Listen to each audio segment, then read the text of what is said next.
would like to welcome you to this webinar on inclusion, protection, and care for people with disabilities during emergencies, which is driven by UNESCO as part of the project to strengthen local and community capacities in the face of natural threats in the Caribbean, a project funded by Japanese cooperation through the Ministry of Foreign Affairs.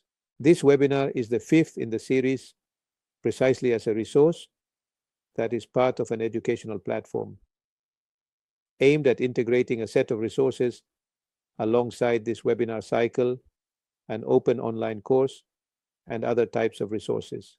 I will accompany you during this webinar in order to also advance with the presentation of the specialists we have. I would like to point out that on the right side of your screen, you will find a button where you can click to leave any comments you deem appropriate. And if you have questions as a result of your registration, we will be more than happy to answer them. It will be a pleasure to establish this connection with you. To address these topics, we have two speakers, and in this regard, we will see one that focuses on the standards for the management, inclusion, and protection of assistance for individuals through a representative from UNDP, followed by another presentation on OVD. I believe it is important in the context of this webinar to make a set of presentations on the particular topic, because many times we are accustomed to using the word disability, which has a set of multiple connotations. As understood by the World Health Organization, disability is part of being human and is a consequence of a human experience. People with disabilities constitute a very diverse group, so their life experiences and health needs are affected by multiple environmental conditions and other personal conditions, such as their sex, health, gender identity, sexual orientation, religion, race, ethnicity, and also their economic situation. Experience also indicates that the number of people with disabilities has been increasing over time, especially as life expectancy extends. We also have a growing number of elderly individuals who, of course, require assistance, and there are multiple consequences and various deficiencies that affect this situation. The inclusion of people with disabilities has already been claimed and embraced by all nations, based on various conventions, especially regarding the rights of persons with disabilities of the United Nations. But it is important to understand that this concept of disability, according to the United Nations, is a generic term that actually includes a set of deficits and limitations arising from the interaction between individuals and contextual factors, whether personal or environmental. As society began to internalize these types of issues, by the year 1980, the World Health Organization started to make a presentation and a small classification of how we can understand people with different disabilities. Subsequently, in the year 2001, this topic gained much greater significance with the International Classification of Functioning, Disability, and Health, a document that was even approved within the United Nations, which essentially aims to provide a unified and standardized language and a conceptual framework for the description of health, and above all those conditions related to health. Perhaps the first image that one has in their mental construct is that of a person in a wheelchair or using crutches, but nowadays disabilities are of multiple types and have a range of impacts. It is also important to understand that it is a phenomenon that affects, and especially much more so, women themselves, as is the case, for example, with depression, which today is also understood as a disability that needs to be addressed in assisting people during an emergency. It is also important to understand that many people, especially in the face of emergencies, experience feelings of loneliness and distress because they find themselves unable to stopping mobility due to personal dysfunctions to move, etc., and going to evacuation centers or mobilizing to safe places, etc. This generates a lot of uncertainty, especially imagine a person who is in a wheelchair and has to face a hurricane or knows that one is approaching. Sometimes older people do not necessarily have to, they receive information from the systems as a young person can do today with a mobile phone, etc. Then there are other types of cognitive limitations that are also important to understand. A very special mention is also deserved for children and adolescents who also form a vulnerable class, especially when they have or possess some type of disability requiring special assistance. So, in this regard, throughout our presentation, we will also include an example and a case study, for instance, of a specific experience for visually impaired individuals. To realize even the dimension that this phenomenon has in the recent Hurricane Beryl, when it made landfall in the islands of Grenada, St. Vincent and the Grenadines, Barbados, and St. Lucia, it affected nearly 3 million children who often, due to socioeconomic conditions, do not have adequate levels of protection. Therefore, you will realize the magnitude that this represents. In light of this, and this is somewhat the objective of this webinar, it is necessary the implementation of inclusive management.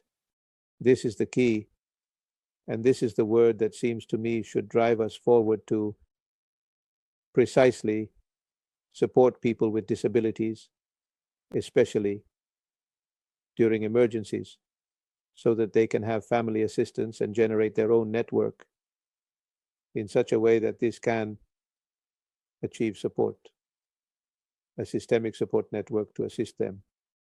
I clearly remember a particular experience here in Buenos Aires while developing a contingency plan, and one of the people who had a visual disability was facing a major flood with the water practically up to her neck. And she was receiving instructions to reach an evacuation center, which was a specific school. And she said, well, actually, how do I do it? Because I am alone. I have no one who can come to accompany me. Finally, through contacts on cell phones, she managed to get in touch with people who came to assist her at home and accompany her. Therefore, a family plan must include these types of alliances, which are precisely what allow for the construction of a set of elements that make people more resilient. For now, they achieve this preparation. This plan must consequently also include their family environment, but there may be elderly individuals who are not close to that family environment. There are also many people with disabilities who may be facing a critical situation while at work or when they are commuting, returning home, going to work, or visiting a family member. Therefore, a sudden situation can arise, so it is also very key for one to build those networks, not only considering housing as a key space, but also the multiple spaces in which people move and navigate throughout their lives. And above all, also with a lot of anticipation. That is why it is key to have an idea of a family plan, a prepared plan, something simple, but that should certainly be developed together with the person who knows more about the limitations than those who specifically have a disability. So, those are the main actors for this type of activity. In this context, what we will try to convey in this webinar, what we are presenting with our experts, is precisely this dimension, the inclusive dimension, and how the materials can be useful. And for this, we particularly have the initial presentation from a speaker, and I would like to welcome Mr. Gerardo Quiroz Cuadra, who is an advisor on disaster risk management for the United Nations Development Program, who will address the recommendations and standards for the inclusion, protection, and care of people with disabilities in 2 instances. Right. This material, which has been prepared by UNICEF and the Central American and Caribbean Disaster Prevention Coordination Center, specifically focuses on all these activities. So in this case, I would like to introduce and welcome Gerardo, who is going to present some concrete evidence and a presentation on the topic. Therefore, Gerardo, welcome. Thank you very much, and we look forward to your presentation with great expectations. Thank you very much, especially to you, Marcelo, and thank you for the opportunity to share these topics that we hope will be very useful for those who work directly in humanitarian assistance. And basically, the starting point is that humanitarian assistance has to be precisely the word you mentioned earlier, Marcelo, inclusive. This means that all individuals affected by a disaster have the right to assistance, but not everyone suffers from the disaster in the same way. So, this assistance must be inclusive in the sense that it must address the particular and specific needs that these affected individuals may have.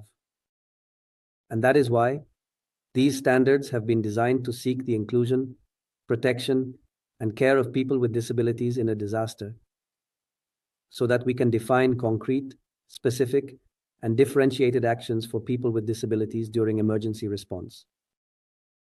The first question we should ask is whether, in ordinary life, in daily life, people with disabilities encounter so many difficulties in functioning due to the numerous obstacles they face on the street, in their homes, in buildings, everywhere.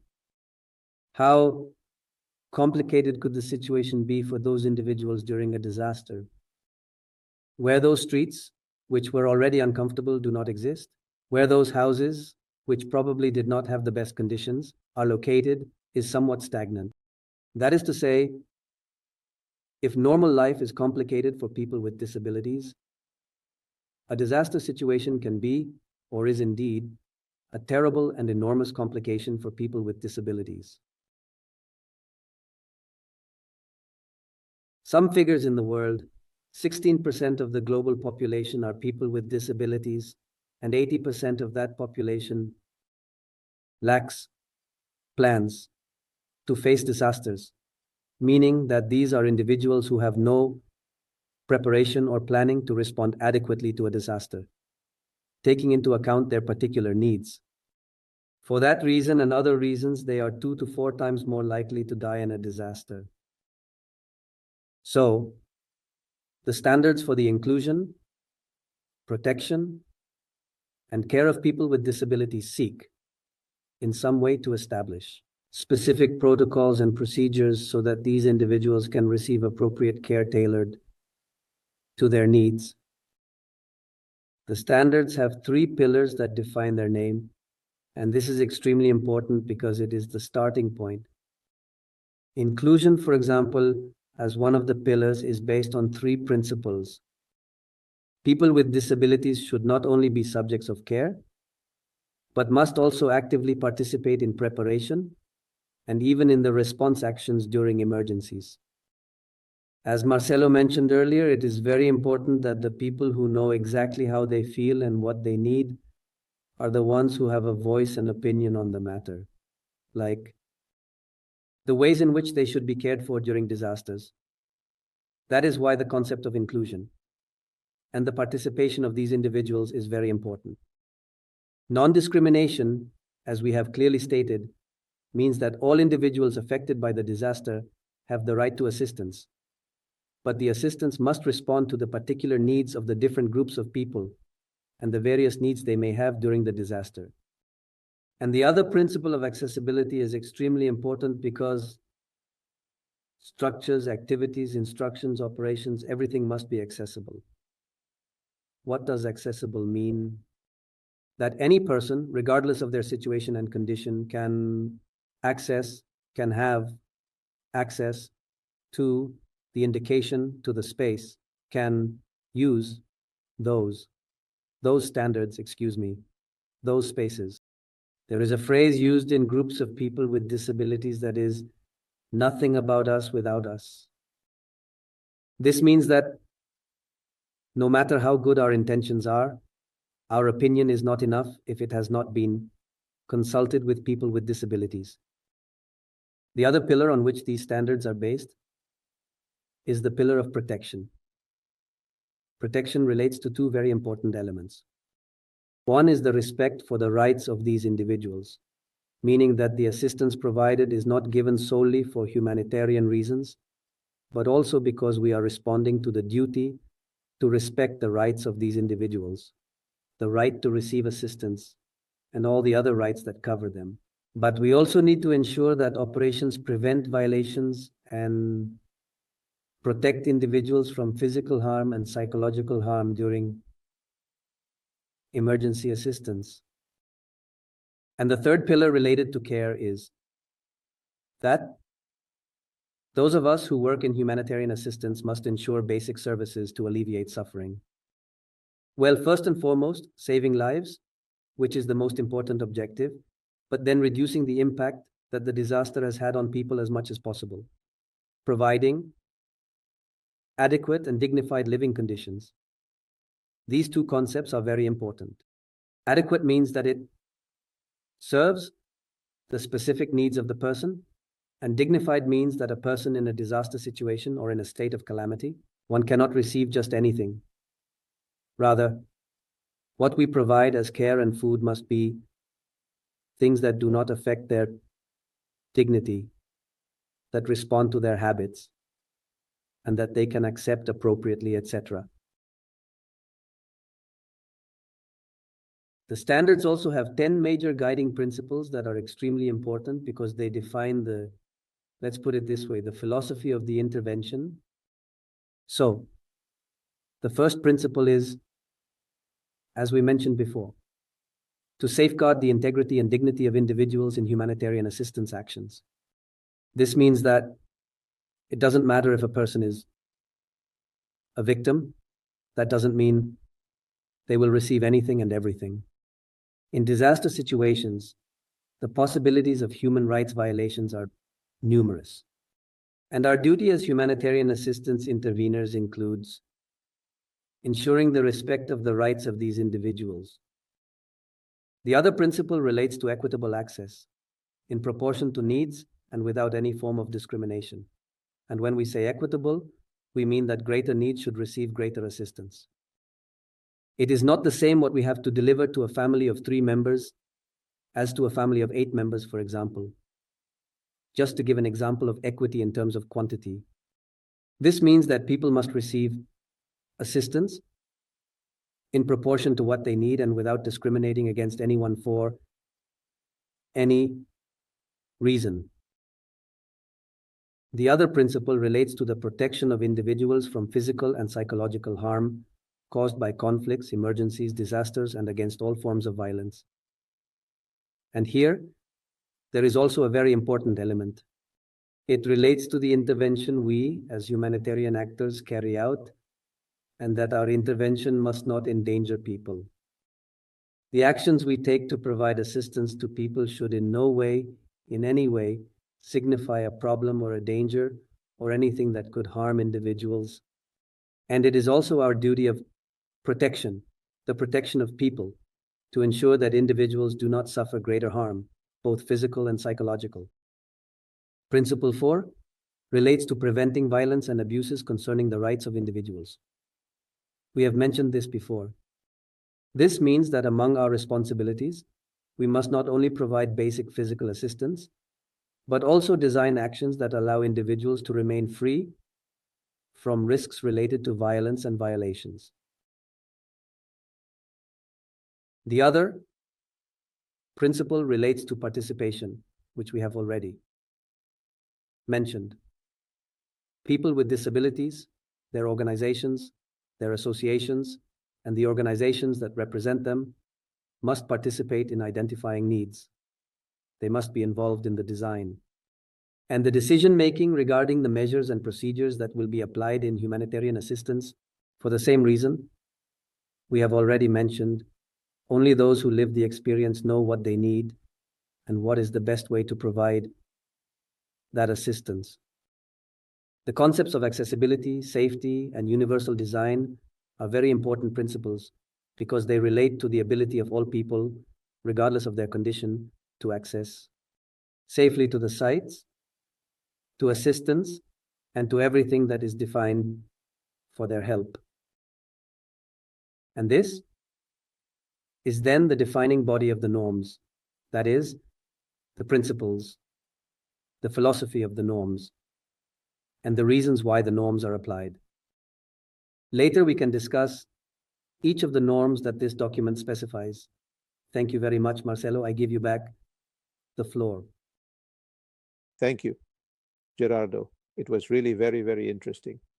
What caught my attention the most was that number you mentioned at the beginning about the number of people and disabilities. I understand, based on this project we are developing in the Caribbean, that the percentages on average in the islands are a little lower, like in the case of from the Bahamas, which I believe is around 10%, St. Vincent and the Grenadines, which has something like 6%, but evidently it is a topic that is, coincidentally, as we mentioned, on the rise. Really very interesting, and there is an expectation to continue with the other part.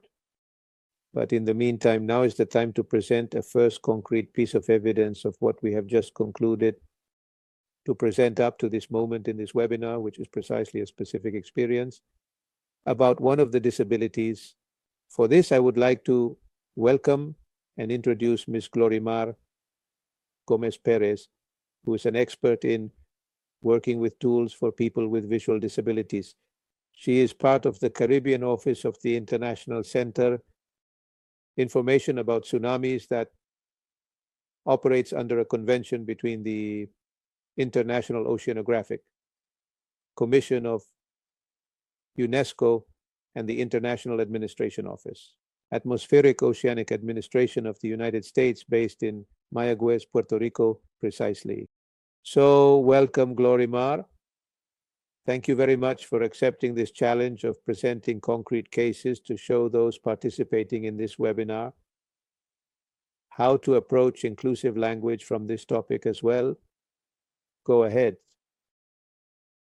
Hello, my name is Glorimar Gomez Perez, and I work as a contractor at the International Tsunami Center Caribbean Office, better known as ETICAR. This project is funded by the United States Agency for International Development, USAID, to continue promoting the inclusion of visually impaired and blind individuals. By developing tsunami safety materials and support, and promote the participation of these communities in preparedness exercises and communication tests, such as the annual Caribe Way exercise. This initiative contributes to one of the objectives of the United Nations Ocean Design, namely the United Nations Decade of Oceans, which aims for 100% of the tsunami-prone communities must be prepared and resilient to any eventuality of tsunamis, and this should be achieved by the year 2030 through collaborative efforts such as the Tsunami Preparedness Recognition Program of UNESCO and the IOC, Intergovernmental Oceanographic Commission. This project began around March 2024 with the idea that it would last until December. However, it has been renewed for another year. The potential of the project and its scope are evident. Therefore, USAID kindly decided to promote it and provide the funding to continue it. This project is about tsunami safety in the Braille system, which is the reading and writing system for blind individuals. It consists of symbols or raised dots that are identified with words, scientific notation, and punctuation marks. This inclusive musical notes, they are raised and are able to be read with the fingers, such as this system has been translated into more than 133 languages, including Russian, French, Chinese, Spanish, and English. It is important to mention that the International Agency for the Prevention of Blindness indicated in 2020 that around 2.6 million people in the Caribbean have a severe visual impairment. Of these, about 260,000 are completely blind. It should be emphasized that one is not only born blind. There are different circumstances that can lead to blindness, such as diseases like diabetes, malpractice, poor medical practices, natural events, and explosions. Any of these can cause a person to go blind. So today, we have one reality, and tomorrow it could be another. It was in St. Lucia that, in their process to be recognized with the Tsunami Ready program, which is designed to prepare coastal communities in general to react appropriately during a tsunami event, and also that they be informed that there is already a structured network where they are informed about what is expected. When they requested materials for their population with visual disabilities, we began a search for existing materials and found nothing. This is how this project begins, which uses a brochure from the International Tsunami Center, which is this one.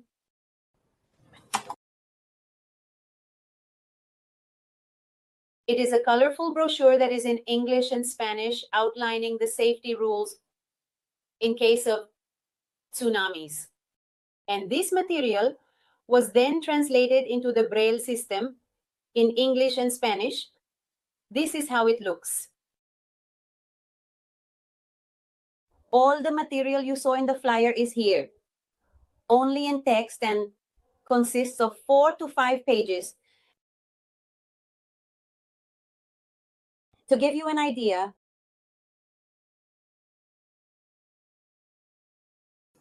so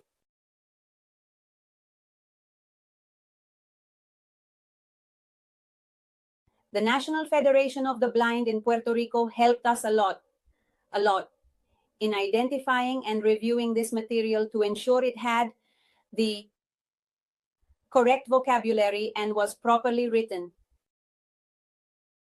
Everyone reads and uses this Braille material, such as books, magazines, and educational resources. The National Federation, as I mentioned, helped us a lot in reviewing it. Once this was done, we began to contact the official tsunami focal points in the Caribbean, the blind communities in the Caribbean, and those organizations that work with the blind. Then we moved on to we are sending boxes of this material so that blind individuals in these locations can evaluate it and provide us with feedback on what else we can do and whether this material is useful for them to use in order to be better prepared in case of an event of this magnitude. Among the organizations that received the material and with whom we are in contact are the Jamaica Society for the Blind, the Bahamas Alliance for the Blind and Visually Impaired, BAVI, St. Vincent and the Grenadines, the Navy's Blind, Light and Visually Impaired Society, and the St. Lucia Blind Welfare Association. We also work with the Coastal Emergency Management Zone of Barbados, the Dominican Federation of the Blind, Antigua and Barbuda, among others. We continue. With this process, as part of this final phase, we would like your recommendations and for you to help us understand what other things may be needed. We want to improve that material or develop other ways to impact the community, such as recorded material, the insertion of QR codes so that it can be accessible in spoken form for the blind. Another of our initiatives was to adapt a coloring book that had already been determined, which we will see here, and it is the one about Tori and Theo. This is learning about earthquakes and tsunamis while having fun and coloring. To give you an idea, we have the text. These two characters, Tori, explain what an earthquake is, what a tsunami is, and what we should do. In this book, we took on the task of contacting the National Federation of the Blind, who translated or adapted it into Braille. These are the images from the book. You have the text and you have the images, the illustrations in raised dots so that children can color them, right? And to know that they are coloring the book, to give you an idea, right, of what we are working on. The next step is for the recording studio here at the University of Puerto Rico at Mayagüez to make a recording in a system in MP3 or MP4 format where it can narrate the story to the children in a spoken manner, but a system that is descriptive. It is a descriptive text that enhances the text in such a way that users can locate themselves, and it can be much more attractive. While we would like to make this material available for all blind children in the Caribbean, an industrial braille printer is required, which the National Federation of the Blind of Puerto Rico does not have, as it is an expensive instrument. We could count on their help if they had this equipment. So part of our initiatives is to identify funds so that they can also collaborate with us at the Caribbean level in the development of material. Now, what's next? Continuing to impact the blind community in the Caribbean and promoting inclusivity by developing tsunami material and participating in exercises like the Caribbean Way. Continue requesting, submitting this information to USAID so that they can continue providing the funds and we can work. This project, as I mentioned earlier, has been renewed for one more year, and what we want is to develop awareness and empower and strengthen the community with visual disabilities through safe and reliable informational material in their reading system so that they can communicate, receive the appropriate and necessary information to be better prepared and resilient, meaning that they can feel they have authority over their own preparedness system. Many of these communities are not taken into consideration in community emergency planning processes simply because they cannot see. And it is something that we need to change. We have to include them in these processes so that the material or the outcome is appropriate and meets their needs. This initiative will be inclusively shared with the International Tsunami Ready Board, which is chaired by Dr. Laura Cohn, who leads this project from the ITIK headquarters in Hawaii. There is much more to be done. We want to keep spreading the word, include other communities, so that we can make our precious Caribbean inclusive of all those communities. They should be prepared so that they can also feel in control of the preparation processes and the plans to save their lives in the event of a tsunami. Thank you. Well, then we give the floor again to Gerardo so that in this second intervention, he can present in more detail what these standards are precisely for this inclusive approach to management and protection of disabilities. Go ahead, Gerardo. We are very attentive to the specifics of your presentation. Thank you very much, Marcelo. And then, as we said before, these standards were designed in 2016. They were approved by the Central America and Dominican Republic Disaster Coordination Center, which is a regional body that coordinates the countries of this region. The idea is that countries can implement these standards in their emergency response actions, and they basically have two groups of standards.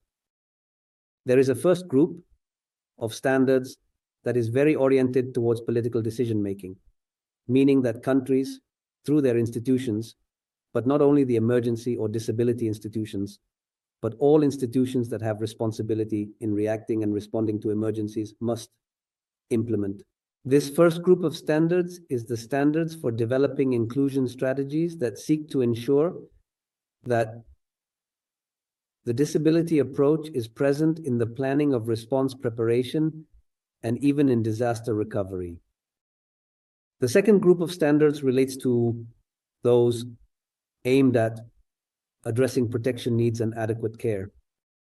It develops actions to ensure that this protection and care correspond to the particular and differentiated needs of people with disabilities. So let's just take a look at the standards in detail. The first group related to the standards for generating inclusion, the first standard, is called Addressing the Needs of People with Disabilities in All Procedures Related to Humanitarian Action. So this is a mandate. It is a first standard that tells institutions in all countries that they must, in their planning of their strategies, address the needs of people with disabilities and ensure that these mechanisms are correctly applied during disaster response. The second standard relates to accessibility, safety, and universal design.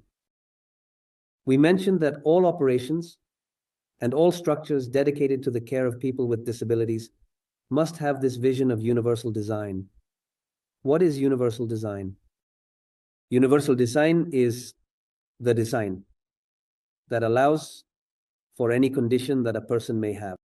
They can make use of a particular structure. That is to say, there are no obstacles for anyone, regardless of their condition. But this also applies to emergency operations. It is not the same to rescue, for example, a person who uses a wheelchair as it is to rescue a person who does not use a wheelchair. And for that, techniques need to be defined. Specific techniques must be defined, and there needs to be preparation so that rescue actions and maneuvers take into account the needs of people with disabilities, because often different techniques and maneuvers must be applied. That means that the places used as shelters must have the necessary and sufficient conditions so that any person, regardless of their condition, can be well received in that place. Standard 3 relates to trained and aware human resources. Humanitarian action organizations promote that their staff receive sufficient training and education, but also that they have the right attitude necessary to be able to implement specific and differentiated measures for people with disabilities. Many times, emergency personnel have a very good disposition, are well prepared, but do not necessarily have enough information to adequately assist a person with a particular disability. Standard 4 relates to very important aspects regarding image, the protection of image, and also the information we are conveying about people with disabilities. It involves communication, advocacy, and media management. Institutions need to develop strategies to know how to communicate information for persons with disabilities, but also regarding persons with disabilities. It is important that this information does not promote stereotypes, or rather highlight the importance of taking specific actions for persons with disabilities and highlighting their unique needs. Standard 5 is also related to information management and monitoring of inclusion. This means that during the emergency, we must ensure that the standards are being met. But before the emergency, we also need to develop a series of information that allows us to provide adequate assistance to people. How is this done? For example, it would be necessary to identify in neighborhoods, in cities, where people with disabilities are, where a person who requires particular assistance lives. And this is done effectively through the emergency plans that are developed, both at the local and national levels. But it is also very important to develop mechanisms to gather statistics on what is being done, to identify how many people are being attended to, and in this way, also identify who might be left out of assistance and correct what needs to be corrected to ensure the inclusion of all people who require assistance. Community-based mechanisms are very important. The community is a support circle that we must use so that neighbors and people living in the same area, in the same neighborhood, in a community, support each other and provide specific assistance to people with disabilities in their immediate surroundings. Communities need to develop their community emergency plans and also family emergency plans. And those plans must include all the mechanisms we have mentioned related to the care of people with disabilities. That is to say, the plans must also include how the community organizes itself to assist those individuals with disabilities who require additional support. Standard 7 addresses a topic already mentioned previously, which relates to violence and other harmful practices. Emergency contexts, as you probably know very well, often provoke and allow for situations of violence and abuse. Many times, a group of people living temporarily in a shelter may face situations where, as humanitarian action, assistance, we must prevent acts of violence, acts of abuse, and ensure that people with disabilities do not encounter any situations that jeopardize their safety. Standard 8 also relates to psychosocial support, which is extremely important, and the reference to specialized health services. Clearly, in shelters or in our context, we often do not have the capacity to address more complex needs, which is why we must have developed mechanisms to refer individuals who require care to health services. Different, more specialized care, such as which we cannot provide in a shelter or in a primary assistance site, so that psychosocial support can help these individuals recover emotionally from the impact, but also to refer those individuals who require different or greater support. It is very important to have it organized within our work standards. Standard 9, unaccompanied and separated persons with disabilities. Normally in response actions, we must make the necessary efforts not to separate. We must avoid separating persons with disabilities from their family members, caregivers, or their closest environment, which also provides them support and strength. But we also have to consider that eventually, depending on the type of disaster, many times individuals will end up separated because the person who was caring for them may have died. In short, there are many reasons why, in a chaotic context like a disaster, individuals may become separated. So we must also have a series of preparations to care for and protect those persons with disabilities who, for whatever reason, have become separated from their family environment. Standard 10 relates to access to health services, ensuring fair and equitable access for all individuals. Food and nutrition relate to the fact that within assistance actions, we must consider the differentiated needs that persons with disabilities may have during disasters. For health reasons, it is very likely that individuals will need different things from a nutritional standpoint, and we must make the necessary efforts to ensure that so that we have access, so that these individuals have access to these health and food services. One very important thing is the right to education. During disasters, very often, if not almost always, educational services are suspended. On some occasions, schools, colleges, educational centers, they are indeed used as shelters, which also interrupts the possibility for children to return to classes. And so we must take the necessary measures from an organizational standpoint to ensure that the interruption of educational services is as short as possible and that individuals can return to educational services in the shortest time possible.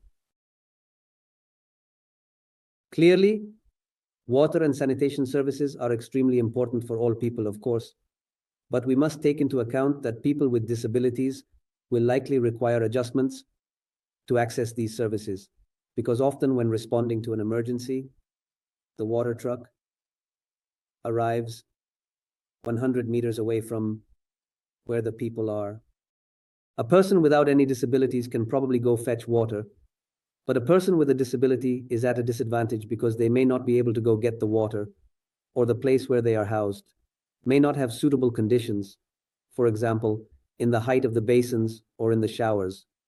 We need to take all those things into account, and now, as much as possible, to make them accessible for people with disabilities as well.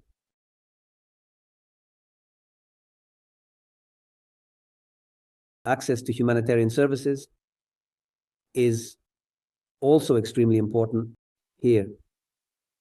We must take into account that very likely within the group of people we are assisting, there are individuals with disabilities. They may have lost their support devices during the evacuation, during the emergency, and so we need to identify how to supply support items. For example, a cane, a wheelchair, hearing aids, things that people with disabilities may have lost during the evacuation. And here is an interesting element that has to do with support animals used by some people with disabilities.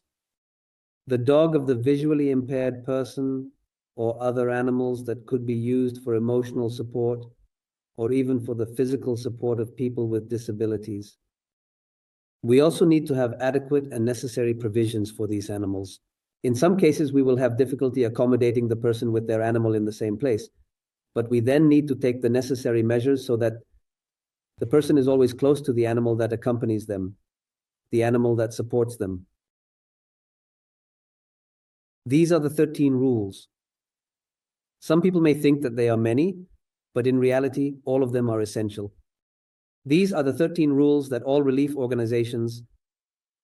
organizations serving people should include in their agenda, should include in their preparations and planning.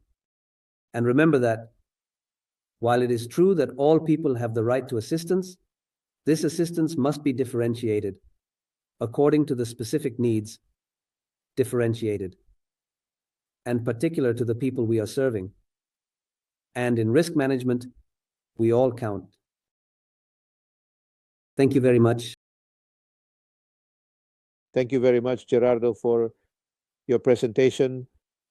I am truly quite impacted by this set of standards that in some way lay the foundations, whether for the design of public policies, but I also believe that it guides activities at the local level, which seems quite important to me, especially because it must be taken into account that during critical situations, it is very difficult to quickly rely on any external governmental help. And therefore, one has to appeal, as we discussed, to the network system itself and those close by, and apply this self-protection criterion, which in some way we have presented in webinar number 1, which is a bit of the essence, trying to strengthen ourselves to become more resilient. For those of us who have some type of disability, etc. And this, of course, allows, I would like to complete this webinar to read you a definition from the United Nations of something that has been transversal to our activity, and that is precisely related to this criterion of inclusion. So, how is this issue understood at the United Nations? It states that it is the full respect for the human rights of persons with disabilities in accordance with adherence to international law, although it is local, but it has a scaling to current international support, precisely expressed in the active and systematic elimination of all physical, cultural, religious, economic, technological, and political barriers, and procedural that prevents or limits the participation of persons with disabilities under conditions of autonomy, dignity, security, and diligence. In other words, the issue of a person's biomedical condition is ultimately a condition The problem of disability arises when we contrast this with the environmental issues in the world in which this person has to coexist. Therefore, precisely the elimination of all types of barriers makes this word of inclusion and functionality appear, and Gerardo pointed out very well even on the issue of support. And countries have made significant progress, especially the small island developing states in the Caribbean, which is the central focus of the UNESCO project. They have made great strides on these issues. For example, the Bahamas inaugurated a mobile application no more than a year ago that specifically helps people in that country access information, including assistance for mobility, and of course, advance information from the Emergency Management Agency with messages specifically for persons with disabilities. This truly advances that. Glory Mark told us how in countries that are the subject of this project as well, such as St. Vincent and the Grenadines, St. Lucia, have themselves initiated this project on Braille, and that are obviously integrating people, including them. And I would also like to mention experiences such as the Dominican Republic, which through its tertiary education institutions for people has even launched less than a year ago a technical program with a limited time, 3 to 4 days, specifically to train caregivers for elderly people. Elderly people are increasingly numerous in this world, and many require help. Therefore, it is a topic that needs support and allows for the construction of these plans, as was very clearly mentioned, which will have their various levels of scale, but above all, that which is influenced by enslaved people, and of course, especially the elderly and essentially children. In this way, then, we conclude this experience that has been very interesting. I believe that we have all learned from the presentations and the testimonies that have been presented, and we also invite you to check out the other seminars in this cycle where the topics of the psychological dimension have been analyzed, about gender issues, about false news that can sometimes also unnecessarily mobilize a person, and for which I believe this is very good. Thank you very much for your participation in this webinar. We will be sending you a certificate of participation for this activity from the UNESCO platform, and of course, inviting you to the last webinar of this cycle of 6, which will be specifically focused on educational aspects. But as we mentioned with Cristina de San Roman, who is the coordinator of this activity in the seminar cycle within the project, we wanted to give this seminar cycle a systemic vision so that the topics we address in the various seminars and webinars are intertwined and form a unity. Thank you very much, and we look forward to seeing you at the next event. Goodbye.